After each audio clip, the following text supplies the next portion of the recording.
Hi, welcome back to another one of my videos.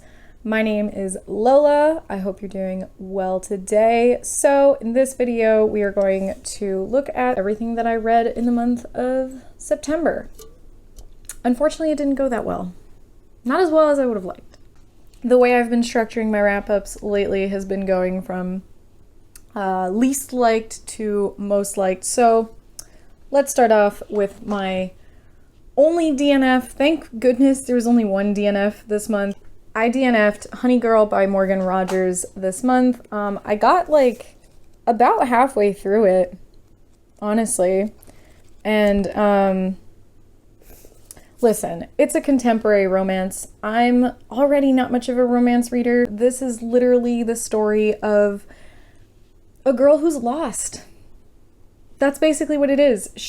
So it's her, Honey Girl, Grace Porter. She has a PhD in astronomy, I think. So she's a very intellectual woman. She is mixed race. I think her mom is white and her dad is black, I believe. Her dad is in the military. You know, he had high requirements for her, and he's not even proud of her for getting a PhD in astronomy. He wanted her to be a doctor. So yeah, basically she has a lot of pressures on her, and now she finally has it. She can't get a job because it's hard to get a fucking job in general, no matter what degree you have, and she's just lost. And she ended up marrying some girl in Vegas, and they get in contact with each other, and that's basically all that happened for like half of the book. I got really bored. Yeah, I couldn't get through it. I did end up reading like the last 2 pages, I think, and I genuinely felt like it didn't matter if I had read the rest of it. Like I read like up to about here-ish, and then I was like, fuck it, I'm done with this. Went to like the last 2 pages, and I was like, okay, yeah, I didn't need to read the rest of this because I understand what happened. So, yeah. Sorry if you're fans of this book. Then I read The Woman in Cabin 10 by Ruth Ware. This is my second Ruth Ware book, and it is another miss. The only reason that I did not DNF it is because I just wanted to know what would happen. And even when I got to the end, it wasn't, like, it was surprising. There was definitely an interesting twist, but it wasn't really satisfying, I guess. Woman in Cabin 10 is a girl who is a journalist for, like, a travel magazine, and she gets sent on this maiden voyage of a cruise in Norway, I think. Somewhere around there. And she gets on the ship, and she essentially hears something happen in the cabin next to her, and she thinks that someone was murdered, basically. And the whole thing is her trying to figure out who did it. She's suspecting everyone.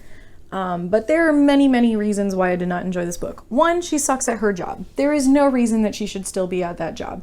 And what's very interesting is that her being sent on this was supposed to be like, hey, prove to us that you're good at this job. It is a maiden voyage of a probably multi-million-dollar cruise. Why would you send someone who you don't even trust to do a good job? So yeah, I was just like, this makes no sense. The book literally starts off with her having a break-in, and that puts her in a very like anxious state of mind, but it never fucking stops, and it gets repeated so many times. I was like, you don't even need to put that at the beginning of the book. Like, you could literally start with her just boarding the ship, and she will remind you constantly that she had a break-in and that stressed her out. But ultimately, the twist at the end was kind of cool. I just hated the book, so I gave this a 1 star. Sorry for all you Ruth Ware fans. I genuinely don't think I will read another Ruth Ware book. Maybe I'll give her a last chance if it comes up in my TBR, but I would really rather not. My next 1-star read was another like thriller mystery, The Devil in the Dark Water. And so I was like, oh, I guess this might be good. Like, I kind of enjoyed The 7.5 Lives of Evelyn Hardcastle. I did not enjoy this one.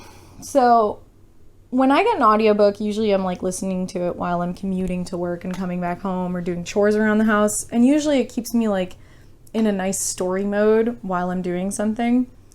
This book though, I constantly like disconnected from what was happening. So this one is on another ship. I had a lot of ship books this month. And this is set in like Musketeers time. I don't actually know what the year is anymore, but it's like a historical fiction book kind of at the same time as a mystery thriller. So they're boarding a ship, and there are going to be, I think, 8 other ships with them. And right before they board the ship, there's a leper who like catches fire in front of them and basically tells them, hey, the ship is haunted. Don't go on this ship. But of course, at that time, men are prideful, especially military man. He's like, fuck this shit, I ain't scared. So he goes up on the ship. And his wife is trying to say, like, no, we're not doing this. The general is extremely abusive to his wife and his daughter. And all he wants is a son. So there's one scene that was very graphic that I was just like, I don't think that is very nice. But it was also kind of random. Anyways, my point is, throughout this whole book, I couldn't really care less about anyone. Even the wife, who was really trying to investigate who this leper was, why did he say that Old Tom, which is the demon possessing the ship, Old Tom got repeated so many times that that's the only thing I really remember about the book. I also know that there's a character that is being transported as a hostage who's supposed to be like some kind of Sherlock Holmes kind of dude. And then there's Errant, who is the big burly man who's very kind. Or there's just... My point is, I remember the basics, but in general, this story was extremely forgetful because one big thing happened at the beginning, and then a couple things happened here and there, and then the ending just felt so fucking random. And that's the thing that I remember from Evelyn Hardcastle, is that the ending seemed so fucking random too.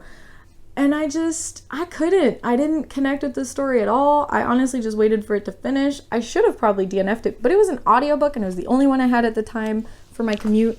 So I kept with it. But yes, I feel like I should have just not read it. So that one was a 1 star. Yeah. I didn't have any 2 stars this month, so we're going to get into the 3 stars. Let's start off with The Last Watch. So, Last Watch. It is a sci-fi book. I do not read a lot of sci-fi. But still, the back intrigued me, basically because it just says that the universe is collapsing and it's a band of misfits, basically, that are trying to survive, and there's supposed to be this one dude, Cavalon Mercer, genius, asshole, and exiled prince who nuked his grandfather's genetics facility for reasons, right? It sounded really cool. As I was reading the book, the beginning, I was really into it. I was like, okay, this is nice. The Titan lady, or whatever they called her, boss, whatever, the one who runs the ship, she was really cool. There is also a love interest in this book, which I thought was kind of nice, but also didn't seem really all that important. But Cavalon Mercer, our supposed genius badass, is not a badass. He's not a badass at all. He is a genius, or kind of. He just has a bunch of degrees because he was a prince, so he had a lot of money, so he could just go to school.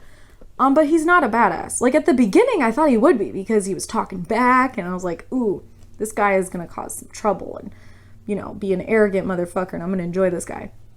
But no, he's not. He's literally a child. Like, he's like a 5-year-old. He's like a 5-year-old who just needed some direction and needed a boss mommy to give him some orders, basically. Everything in this book I do think was good.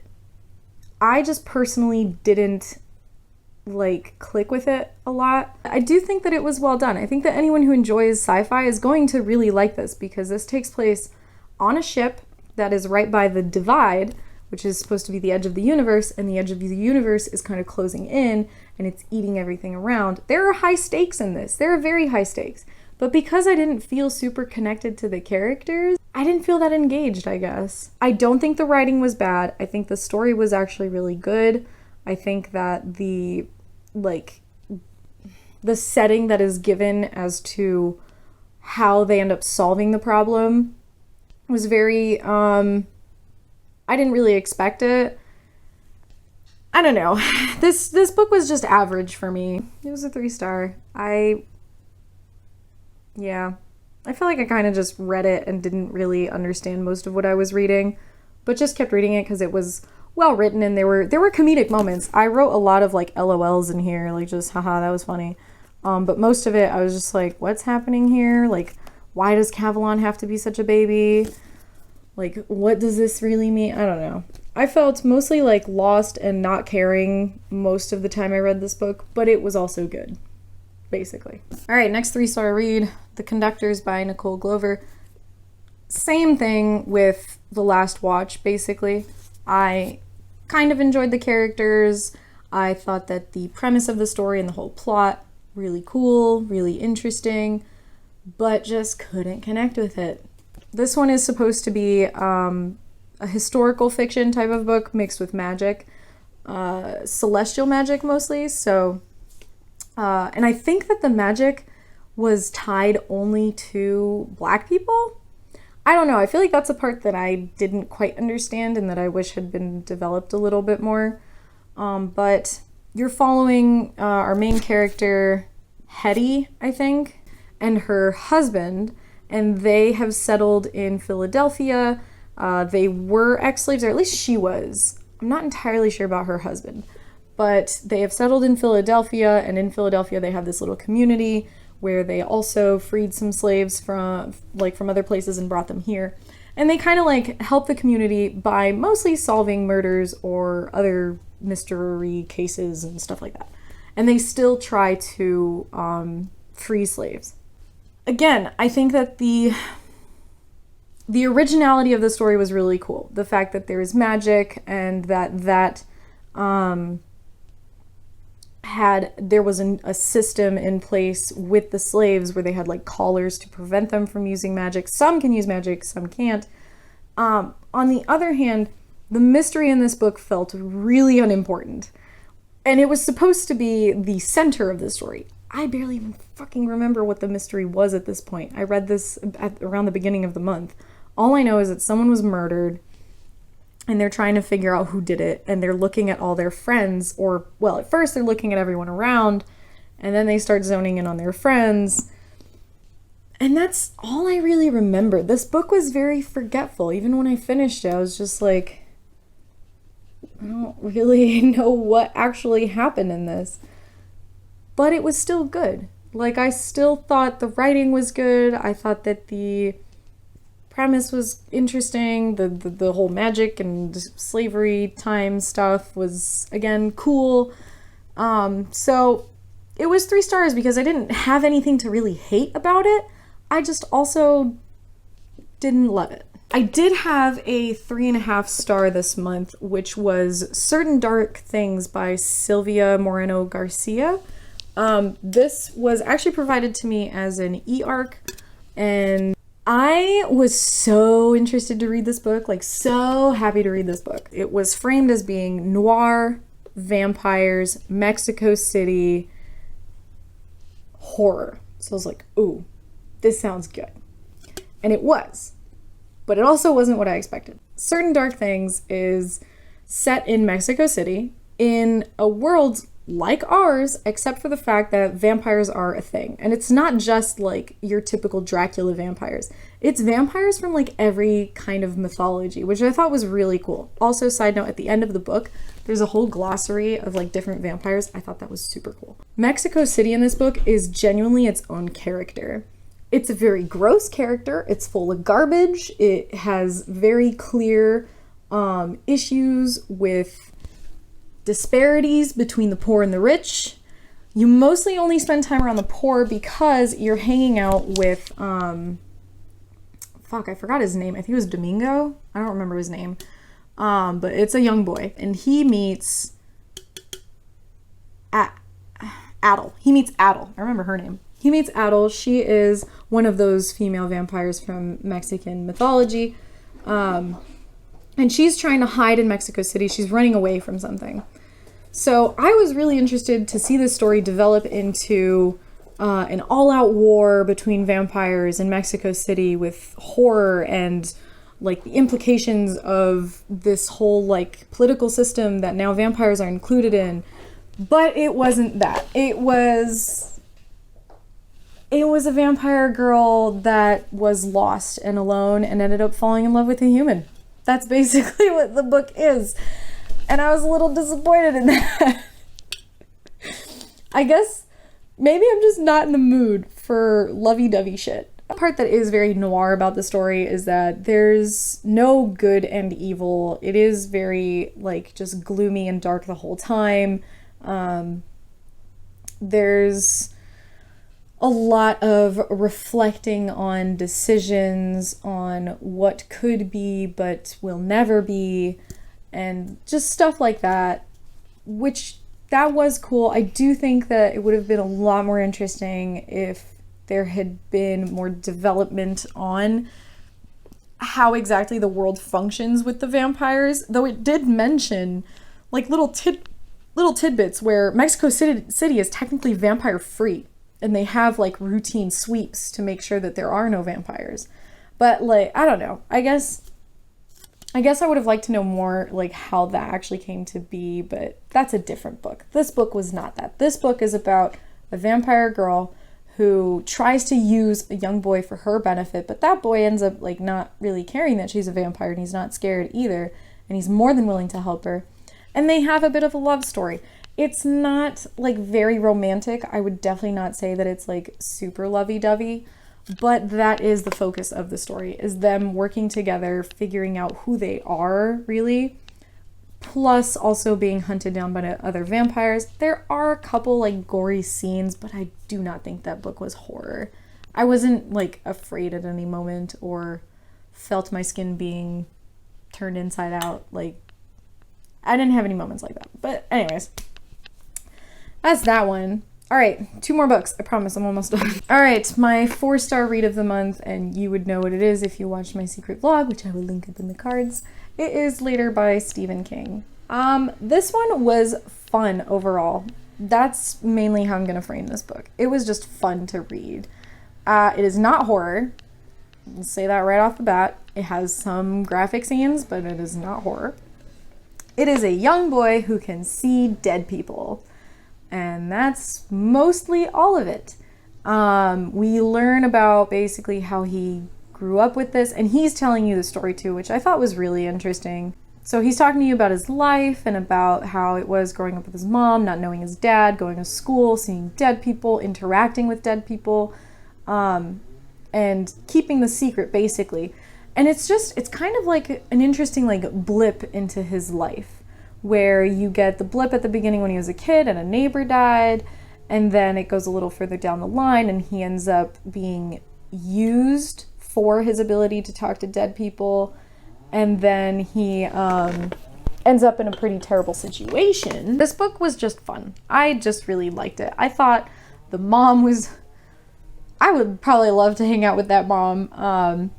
I think that the kid was really well presented, where he actually felt like a child and then he felt like a teenager. Like I think Stephen King is just really good at capturing humans. He's very good at drama, at presenting situations between people.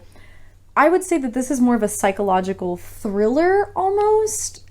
Yeah, that's how I would describe it. It was really good. I enjoyed it. I had a great time reading this one. I don't think it was like phenomenal though, but it was really good. Last read, my 5-star read, my only 5-star read of September. I'm actually kind of sad about that, but it was really good. And it was The Shadow of What Was Lost by James Islington. This was recommended to me by a friend, and he told me that I had to listen to it as an audiobook by Michael Keenan. So I was like, all right, I'll do it. So I ended up using my Kindle. So I have the ebook. I bought the Kindle and the audiobook came with it free. So I was like, I'll just get the ebook and get the audiobook for free. Because I don't have Audible. It's way too expensive. I don't have the kind of money to have subscriptions to everything. Anyways, I did listen to it as an audiobook, and he was right. It was really good. Michael Keenan did a great job with narrating. I do think it was funny. I just need to mention this every time.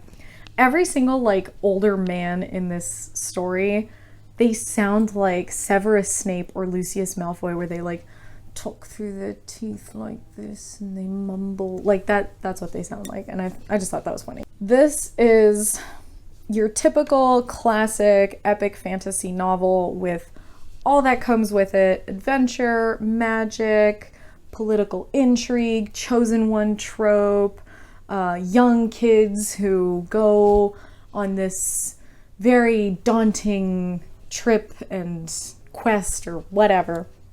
But I just feel like the pace of it, perfect. The magic system, understandable, within reach of reason. The monsters, cool. The quest, interesting. Like, just everything was well done in this book. It just flowed so well. And as I was listening to it, like, there were moments where, like, what the fuck is happening? And then I keep listening, like, oh, okay. But I do feel like this is the kind of book that I'm going to have to reread. I might actually read it on my Kindle so I can, like, mark notes on it and stuff, because, like, I know for a fact there's stuff that I missed, but I still understood the general, like, all-encompassing story.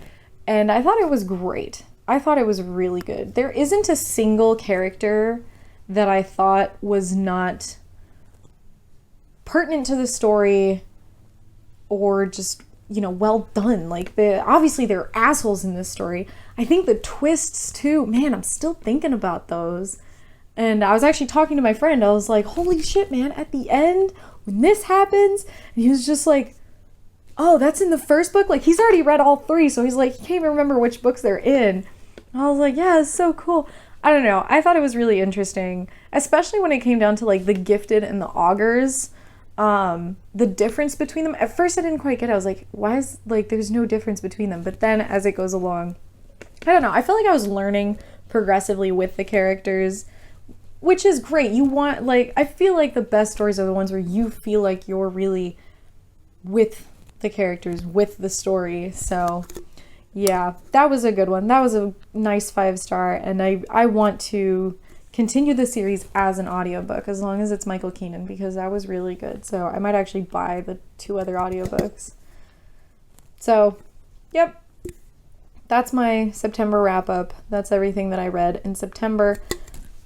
It wasn't that great for me. Let me know if there's some of these books that you read that I totally bashed and that now you're mad at me for.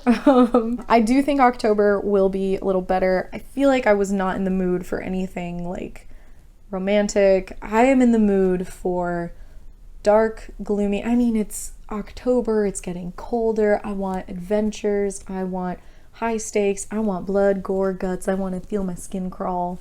So, yeah. None of that romance shit. Anyways, I'm going to wrap this up now then and say goodbye to you all. Thank you so much for hanging out and watching this video. If you would like to subscribe, click the bell for notifications, comment, like. I did all that out of order. I don't care. I will see you guys next time. Goodbye.